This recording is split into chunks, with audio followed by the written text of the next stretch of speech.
This video is for educational purposes only and does not constitute investment advice. Stock market investments carry risks. Viewers must conduct their own research. बिस्मिल्लाहिर्रहमानिर्रहीम। Standard capital securities 18 सितंबर के mid day flash में हम बात करेंगे बहुत अहम चीज़ें, जिसमें एक तो दिफाई मुआहदा पाकिस्तान और सऊदी अरब के दरमियान, जिसमें दोनों जो ममालिक हैं वो एक दूसरे के लिए यानी मदद करेंगे। ये बहुत अच्छी चीज़ है।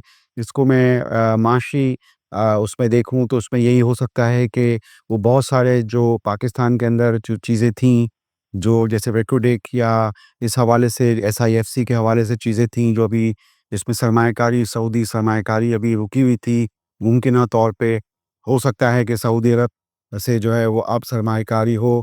आज से 2 ढाई 3 साल पहले जब एसआईएफसी बनी थी, तो उसके अंदर जो कंपनीज़ के जो शेयर्स, जैसे उसमें ओजीडीसी था, पीपीएल या उसमें नेशनल बैंक था और शायद मारी के भी थी, तो वो उस वक़्त शायद 2 बिलियन डॉलर की थी। आज आप देख सकते हैं कि हमारी मार्केट में जो इनकी वैल्यूज़ बनी, जैसे नेशनल बैंक तक जो है वो 36-37 रुपए से अब 150 रुपए के ऊपर टप गया। तो इस तरह ये है कि उनकी मार्केट कैप तो बढ़ी, तो इस तरह जो है इनकी वैल्यूज़ डॉलर टर्म्स में भी बढ़ी, तो ये 6-7 बिलियन डॉलर से जो है वो ऊपर के, ये जैसे ओजीडीसी ये सब मिला के जो है वो हुआ। तो अब ये है कि ये जो इक्विटी फंड बना, तो ये सऊदी अरब के इन्हीं इन्वेस्टमेंट के मुताबिक है, और ये कि अब उमूमी तौर पे ये तास्वीर ये लेना चाहिए कि अगर इस तरह का कोई दफ़ाई मुआहदा हुआ है, तो सऊदी अरब से जो है वो ज़रूर सरमायाकारी पाकिस्तान में आएगी। और ये पाकिस्तान के लिए यूँ अच्छा है, क्योंकि पाकिस्तान इस वक्त एक ऐसे दौराहे पे है कि पाकिस्तान एक तीसरी दुनिया का मुल्क है, बहुत ज़्यादा पॉपुलेशन है, लेकिन अभी ग्रोथ के फैक्टर्स नहीं आए हैं।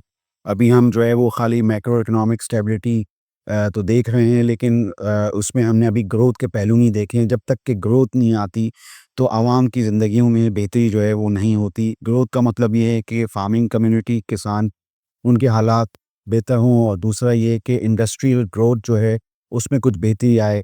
गो कि अभी जो पिछले यानी हफ्ते एलएसएम के लार्ज स्केल मैन्युफैक्चरिंग के नंबर्स में थोड़ी-सी बेहतरी आई है, लेकिन ये है कि फ़िलहाल इसमें बहुत ज़्यादा गुंजाइश है। तो मैंने सोचा कि मैं इस दिफाई मुआहदे के तनाज़ुर में थोड़ा-सा मईशत पे, इसके असरात पे बात कर लूँ। इसके अलावा कल एक बहुत ही अहम कॉन्फ्रेंस थी पाकिस्तान में एनर्जी और खुसूसन नेचुरल रिसोर्सेज के हवाले से, जो एनआरएल कंपनी जो फॉर्म हुई है चागी के अंदर, जो रेयर अर्थ मेटल्स हैं उनकी खुदाई के लिए। तो उस हवाले से जो है वो एक कॉन्फ्रेंस थी, और इसमें ये है कि ये इरादा किया गया कि पाकिस्तान में 5 साढ़े 5 बिलियन डॉलर की जो है वो सरमायाकारी जो है वो हो सकती है। ये कहना था नेचुरल रिसोर्सेज के सीईओ का। तो इसमें ये है कि अब नेचुरल रिसोर्सेज जो भी कंपनी बनी है, उसमें कई लिस्टेड कंपनियां भी थोड़ा बहुत उनका पार्ट हैं। जैसे इसी अखबारी खबर में मैं देख रहा था कि कुछ लोग जो यानी मारी एनर्जीज़ में अभी जो पार्टनरशिप हुई है, तो वो लोग भी उसमें थे। और इसके अलावा हम इसमें लकी ग्रुप वालों का भी हम देखते हैं कि उनका भी इसमें है। तो ये जो कल हुई, और नेचुरल रिसोर्सेज के अंदर जो इस पर चीज़ें हो रही हैं, वो चीज़ें जो हैं कभी ना कभी इंशाल्लाह वो मारी एनर्जीज़ हो या लकी सीमेंट हो, उनकी किताबों में भी कभी ना कभी आएँगी। तो ये मैंने सोचा कि इस हवाले से यहाँ पे इस खबर का जो है वो थोड़ा-सा तज्ज़िया आपके सामने पेश करूँ। तो ये कि मिनी बजट के हवाले से भी जो है वो बात हुई है, और ये कोई 50 बिलियन का मिनी बजट टैक्स, ज़ाहिर बात है वो उसमें लेवीज़ हैं, और इसमें 5% लेवी इंपोर्टेड इलेक्ट्रॉनिक गुड्स पे लगाने की बात हो रही है, जिसमें फ़ोन, गैजेट्स, अप्लायंसेस शामिल हैं। तो ये जो हमारी लोकल कंपनियाँ हैं, इनको इसमें इनकी सेल में फ़ायदा हो सकता है। पाकिस्तान में जो लिस्टेड कंपनी में सबसे बड़ी अच्छी कंपनी जो है वो पाक इलेक्ट्रॉन है, लाहौर की। और ये कि बोल्टन रोड पे बहुत ही बड़ा इनका ज़बरदस्त किस्म का बहुत पुराना यानी इनकी फैक्ट्री, और उसमें ये कि न सिर्फ अप्लायंसेस बल्कि grid stations, meters, electric meters, और ट्रांसफार्मर्स की एक्सपोर्ट का भी इसमें आता रहता है। कोहिनूर ग्रुप की एक बहुत ही अहम कंपनी, अर्निंग में भी ग्रोथ, पाक इलेक्ट्रॉन। मैंने सोचा कि इस खबर के तज्ज़िये में मैं कंपनी का भी वो देख लूँ। तो इसमें ये है कि इनकी बेसिकली काफ़ी चीज़ें ये इंपोर्ट भी करते हैं, इसमें कॉपर वगैरह, तो उसमें ये फिर अप्लायंसेस बनाते हैं। तो ये है कि ये पाक इलेक्ट्रॉन जो है, इस साल उनका वैसे भी थोड़ा-सा अर्निंग आउटलुक बेहतर लग रहा है, दूसरे तज्ज़ियाकार भी यही कह रहे हैं। इसमें ये है कि हमारे अपनी वेबसाइट के हिसाब से जो प्राइस टू सेल मल्टीपल भी ये थोड़ा-सा बे सही है, और एक और बात जो मुझे अहम आपको बतानी थी वो ये है कि जो 70 बिलियन की साल की सेल थी वो हमारा ये ख्याल था कि इस साल ये 100 बिलियन जो है वो टप जाएँगे। ये बात मैंने अपने काफ़ी वीडियो लॉग्स में पिछले पहल के हवाले से, पाक इलेक्ट्रॉन के हवाले से कही, तो मैंने सोचा कि यहाँ पे इस बजट के तनाज़ुर में जो मैंने बात करी 5% लेवी इम्पोर्टेड इलेक्ट्रॉनिक पे, तो इसमें जो बेहतरीन लोकल प्लेयर्स के लिए हो सकते हैं तो उसमें पाक इलेक्ट्रॉन एक जो है वो मज़बूत प्लेयर है। इसके अलावा इसमें ये लिखा हुआ है कि 1800 सीसी गाड़ियों पे भी लेवीज़ हैं। तो तो ये चीज़ थी, प्लस ये कि ₹50 सिगरेट के पैक पे, तो ये फेडरल गवर्नमेंट और को जाएगा, ये इसमें अहम चीज़ थी, प्रोविंसेस को नहीं जाएगा।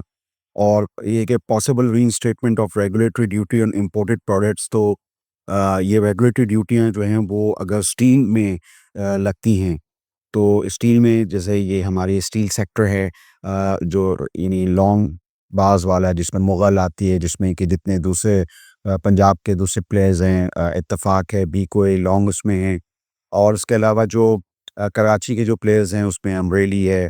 तो बहरहाल इसमें ये है कि ये इनको जो है वो अगर रेगुलेटरी ड्यूटियाँ बढ़ती हैं तो इनको जो है वो पॉसिबली फ़ायदा हो सकता है। बहरहाल एक तो इसमें ये चीज़ थी। तो ये सब मिनी बजट लाने की जो बात हो रही है वो इस वजह से हो रही है कि एफबीआर का जो रेवेन्यू शॉर्टफॉल है, उतना टैक्स कलेक्ट नहीं कर पा रहे जितना कि जो है वो ये नहीं होना चाहिए, या आईएमएफ की तरफ से टारगेट हैं। उसकी वजह ये है कि सुस्त रवि का शिकार है हमारी मईशत। बहुत सारे मसाइल हैं, आप देखते हैं मौरियाती हैं, फिर सैलाब के मसले हैं। तो ये है कि ये अभी हमारी जो मईशत में अभी थोड़ा-सा दमख़म जो है वो अभी होना चाहिए, और अभी इंशाल्लाह आगे चल के हो सकता है कभी ग्रोथ के पहलू हों तो होगा। तो मैंने सोचा कि इस हवाले से कुछ ख़बरों पे जो है वो बात कर लूँ।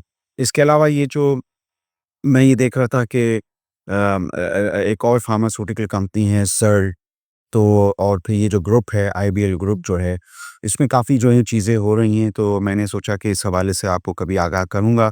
इसमें ये है कि सर्ल के अभी यानी 9 महीने के नताइज तो ख़ैर रेड में हैं, लेकिन ये है कि अगर फ़र्ज़ करें कि इनको पेमेंट जो ओबीएस की सेल हुई थी और उसमें इनको लॉस भी हुआ था, जो उन्होंने बुक भी किया था। तो अगर ओबीएस के सेल के पैसे अगर होते तो ये एक बूस्ट होगा सर्ल के लिए।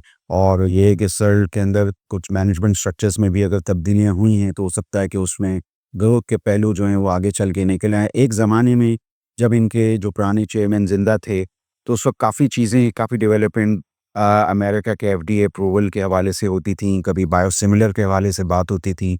लेकिन वो सब चीज़ें मेरे ख़्याल में शायद शर्मिंदा ताबीन नहीं हो सकीं।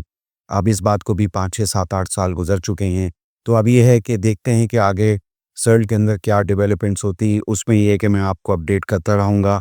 आप स्टैंडर्ड कैपिटल सिक्योरिटीज़ के चैनल को सब्सक्राइब कीजिए। मैंने अपनी इस पूरे तज्ज़िये के अंदर आपको पाकिस्तान सऊदी अरब के अंदर जो दिफ़ाई मुआहिदा और उसके बाद जो सऊदी पॉसिबल सरमायाकारी जो हो सके, ख़ुसूसन पाकिस्तान के रिक्रूटिंग के हवाले से, तो उस हवाले से मैंने आपको बताया। भई ये जो अभी एनआरएल नेचुरल रिसोर्सेज़ के हवाले से कल जो एक एनर्जी मीट थी, इसके हवाले से मैंने आपको बताया, कुछ तज़िया आपको पेश किया मारियो लकी के हवाले से। और इसके अलावा फिर मैंने आपको बताया ये जो मिनी बजट के हवाले से और पेल के हवाले से मैंने आपको थोड़ा-सा अपना तज़िया पेश किया। अगर कोई ऐसी कोई यानी ड्यूटीज़ लगती हैं 5% लेवी इम्पोर्टेड इलेक्ट्रॉनिक पे, तो उससे पेल। और फिर मैंने आपको जो है वो अ सर्ल के बारे में आईबीएल ग्रुप के हवाले से थोड़ा-सा आपको जो है वो बातचीत पेश की। आप स्टैंडर्ड कैपिटल सिक्योरिटी के चैनल को सब्सक्राइब कीजिए, हमारी इन मालूमात पे गौर कीजिए, फीडबैक दीजिए। आपका शुक्रिया। For more details, call us today at 111-111-721. Open an account with Standard Capital Securities. Start investing in your financial future. Talk to our experts and get access to exclusive market research and much more.